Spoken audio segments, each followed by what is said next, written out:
Good afternoon, everyone, and welcome to the 2024 Coffee with the Chairperson. This is Joe Massaro from Pennsylvania Restaurant and Lodging Association, and I'm excited to have with me Derek Beckman, our 2024 Chairperson of the Board. Derek, good morning. Good morning, Joe. Thanks for having me. Our pleasure. So as we start today, I just would like to recognize and thank our sponsor of Coffee with the Chair, Ellis Coffee. And we're enjoying a cup of Joe from Ellis today, and we're going to have a great conversation, and we're excited to have you join us. So, Derek, some of our members, I'm sure, are not familiar with your background, how you started in the hospitality industry, and what brought you to today as being chairperson of our statewide association. Can you share your story with us? Sure. So, Joe, my story started back on the food side of the business. During the summers up in the Adirondack Mountains, I started in the kitchen washing dishes and got very excited about the opportunities that were provided.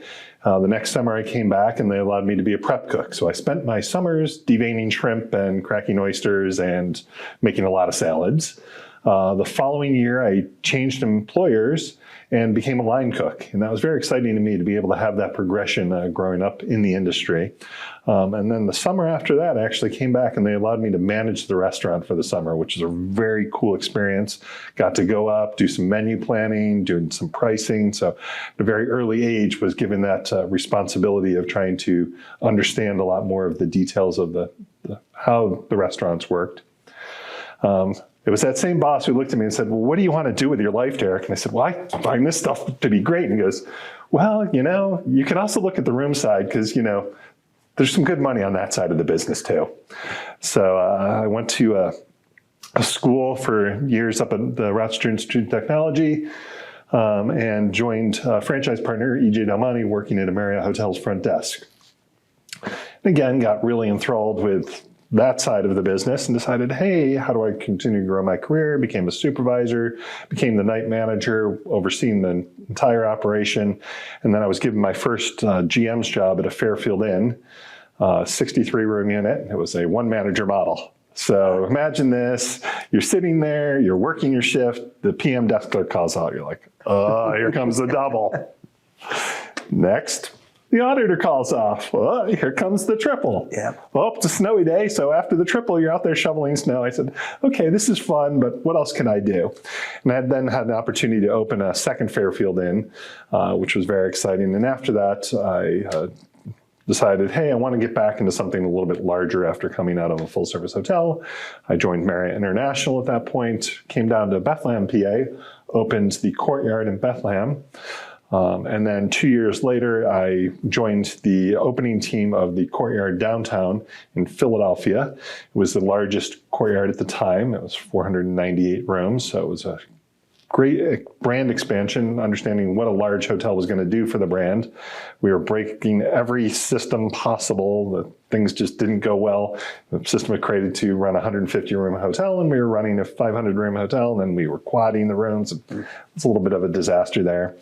And then from there, I did that for lots of years, lots of different experiences, and then I had the opportunity to do another opening in my current hotel, the Courtyard Philadelphia South. So during that time period, I really had some great mentorship from Jim Gratton, a former chair of the PRLA, to really continue to grow. My mentor said, hey, you need to be involved outside of the hotel. So really got into working with the GPHA, the Philadelphia Hotel Association, and then joining the PRLA to really continue to grow that outside voice from both the GA side and also from workforce development to really be involved with the schools in the area because we need people to want to join us in this industry. What a terrific background. Would you see that Jim and the PRLA helped to shape your career into where it is today? Sure. I mean, I've definitely see myself have grown through the association work that I've done and the exposure that it's given me, both internal to Marriott, but also in the local community.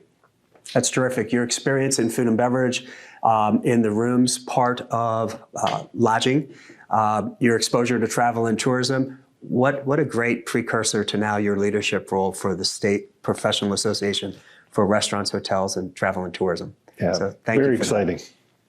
Derek, with your experience in all aspects of the hospitality industry, I think it would be of interest if you could share your impressions of where the hospitality industry is today and how you see PRLA's program of work in 2024 advancing that industry. Sure. Joe, what I see is us being able to really offer people long-term careers. It can start, you can be a dishwasher and then you can become a general manager. We have people that started in dish rooms that are vice presidents and running their own businesses. So I see this as this really, that we have this great opportunity and we continue to offer people opportunities at all levels to really grow and make your own path. And it's also a great opportunity for people within the industry. If I get tired of the food side, I can go to the hotel side. I can go work in a DMO. I can go to an amusement park. There are just so many different hospitality avenues. I'm not just pinholed into, oh, I need to do this for the next 50 years of my life, because that to me seems boring. I like the change and pace and being able to move around in the industry. I see our biggest challenge moving forward is that we need to get more people excited. So our workforce development really needs to be a key component of our priorities this year. We need to be talking about how do we engage with students from the middle school through the high school, through the collegiate. How do we get people interested in the careers that we have to offer and then give them paths forward? So with our work with ProStart, with our work with colleges, universities, or mentorship programs through RIRA, we have so many great opportunities to allow people to have their own path to move forward. And I think that's very important.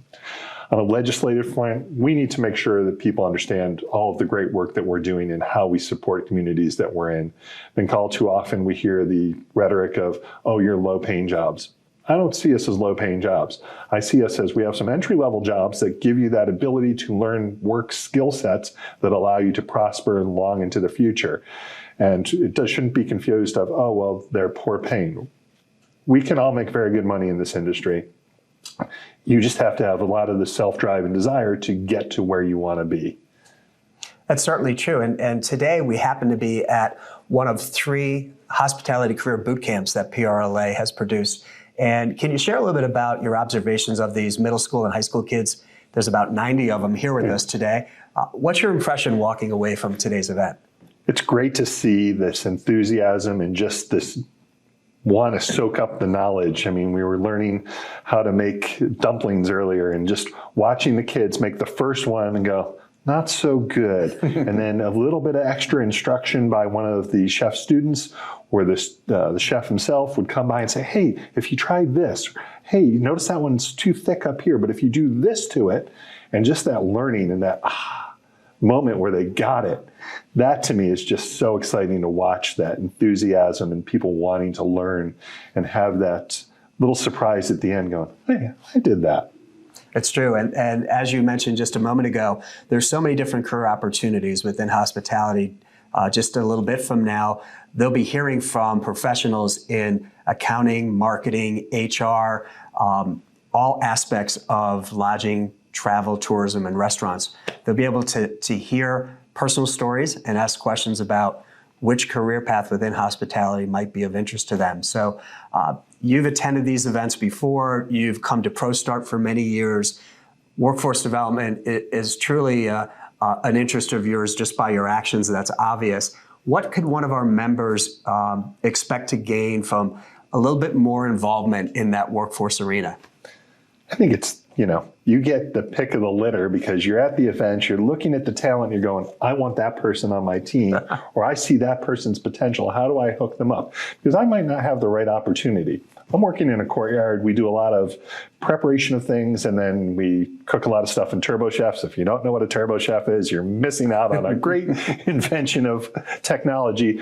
But, for someone coming out of a ProStart program, it might not be the right fit. So how do I use my circle of influence to help recommend them into the company? Because just because they're not ready or the fit for me today, it's down the road. That person might be paying me dividends, and that might be my next operations manager. That might be my next assistant general manager. They might be the GM, and who knows, at some point in my future career, I might be reporting to them. That's so true. One of the things I've been noticing too with these boot camps is the educators that come along with them are learning about our industry right there with the student. So you just don't know which student they're going to touch tomorrow or the next day and really inspire them to think about hospitality as a career choice. And our ProStar program, Joe, I mean, I can't say enough about watching the skills that these kids learn while in school to come compete at a state competition and really put on a show for both the management side and the culinary side. It's amazing. So if you haven't had the opportunity, I encourage everybody to come and watch the competition, because you can really see what the industry holds for our future. And if the more we can prime the pump, the more schools we get involved with ProStar, the more we get students into the program, our future will look a lot brighter. So Derek, certainly a pillar of our work is within workforce development, education. Another pillar is government affairs, advocacy for legislation that either supports the growth of our industry or perhaps advocacy against those pieces of legislation which could harm our industry and our employees. Can you talk a little bit about your experience in government affairs with the association?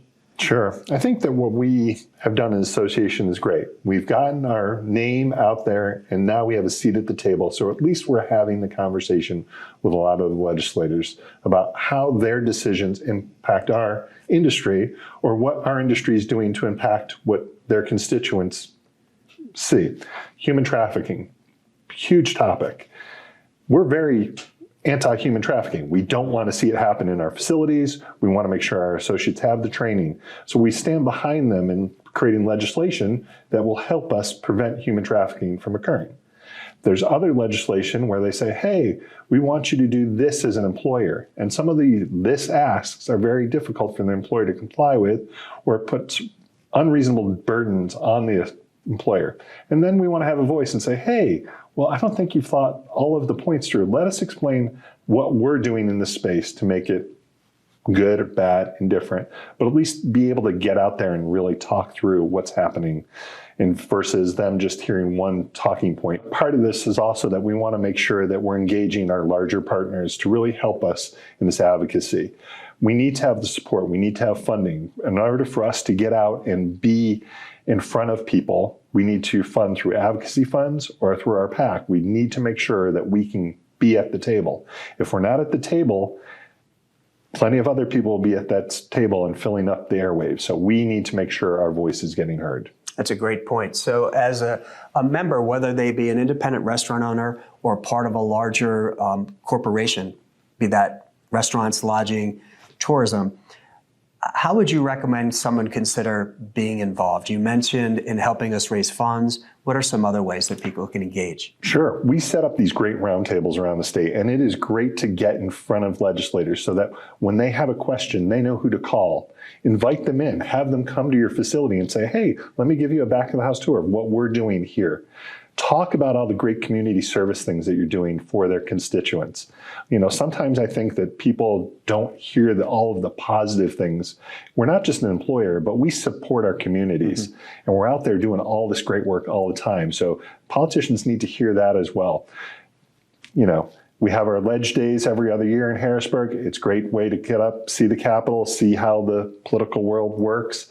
It's great to come to the roundtables. It's great just to know your local politicians. And the nice part is the PRLA is set up a way that you don't have to feel uncomfortable. It's not like we throw you in a room one-on-one and go, hey, go do day one. No, we say, hey, let's give some practice. Let's have a roundtable. Let's have a meeting on the Capitol, that we can sort of give that training. And then when you are ready, you can have that one-on-one conversation with your legislator. That's such great advice. I was thinking about all the times a legislator has been engaged on a topic and said, well, I have a restaurant, I have a hotel, I have this attraction in my district. I'm going to call that owner and see what they think, because they have a relationship with that person, right? So the relationship builds trust, and trust causes that legislator to pick up the phone then and seek advice. So your advice of getting engaged before there's a piece of legislation on the table is so valuable to cause that phone call to be made.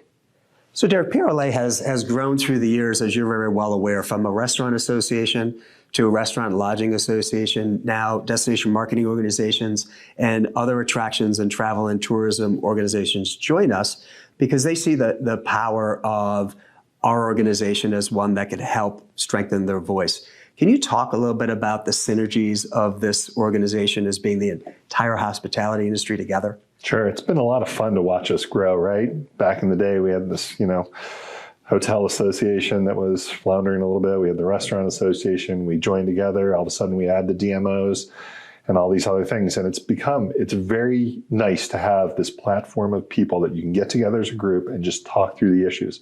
Because sometimes we're very single-sided. Like in the hotel world, we'll be like, oh, well, this is what's important to us. In the restaurant world, this is what's important. But as we meet together, talk as a group, and we talk about what's good for the hospitality industry, what's good for all of us, how do we work together in this space to make sure that we're all succeeding? And, I think that synergy has really helped us grow the organization, but it's really helped us grow the industry to say, hey, we aren't separate little things. We're in this together. You can't have somebody marketing a destination and then have really crappy services happening, or they're not meeting the image, or you're marketing to a totally different group. And these people are like, that's not who our customers are. Like, we've got to make sure like we have these synergies. And I think that the organization's really helped us to provide that. That's terrific. I find too, whether we're advocating for legislation or we're working on an educational program or a workforce program, that strength in numbers really allows us to do more and to be respected and heard that much more, because we actually represent over 800,000 leisure and hospitality employees in the Commonwealth. There's an awful lot of power in that when we can talk about our hospitality industry's impact on the economy. For sure. And it's a lot of fun to hang out with restaurateurs, hoteliers, DMOs. Like, it's really engaging to come to our board meetings. It's really nice to just have our local chapter meetings and get to know all of those players in the space so that you have those connections and you have that bond. It's not just, oh, well, that happens on the state level. It's happening right down at the local board level where everybody's having these meetings, and it's just great to see everybody come together. That's terrific. So with that in mind, what advice might you have for those listening who would be interested in being a little bit more engaged? Sure. Check the calendar. Show up to the events. Go to the meetings. Even if you look at the meeting topic and you go, well, that doesn't really pertain to me. Everything pertains to you. Like, it's a great way, to meet everybody, but it's also, hey, from an outsider's perspective, have you thought about this? And all of a sudden the group goes, oh, is that the way you thought that was? Oh, maybe we need to do a little bit more of education. Or all of a sudden we were having a discussion on one of our calls and someone goes, yeah, we got our county commissioner to put us on a workforce group. And we're like, oh, we should be doing that statewide. Mm-hmm. Some of those things just come out organically by just showing up. And I think we need more people just to show up and then bring a friend. You don't need to be the only voice, but hey, you bring somebody from your organization, bring a non-member to an event. It's all good. We want people to start to bring more people into these groups so that we can hear more, because the more we hear, the more we know, and we can be much more successful with all that knowledge. Bringing a friend truly is important. I remember growing up in my career, my boss encouraged me to get involved in the association, and it gave me an opportunity to share my thoughts, and it also gave me such a larger view of the industry than I thought existed just within the four walls of my business. So it really helped cement in my mind that this was my career, that there was more to it than a job. It was actually a whole industry. So thank you very much, Derek, for sharing your time with us today, for volunteering at the level you are, and now agreeing to be chairperson in 2024. We're excited about your leadership and all that experience you're going to bring to the table. And we just thank you all for listening today, and look forward to the next opportunity. Thank you, Joe.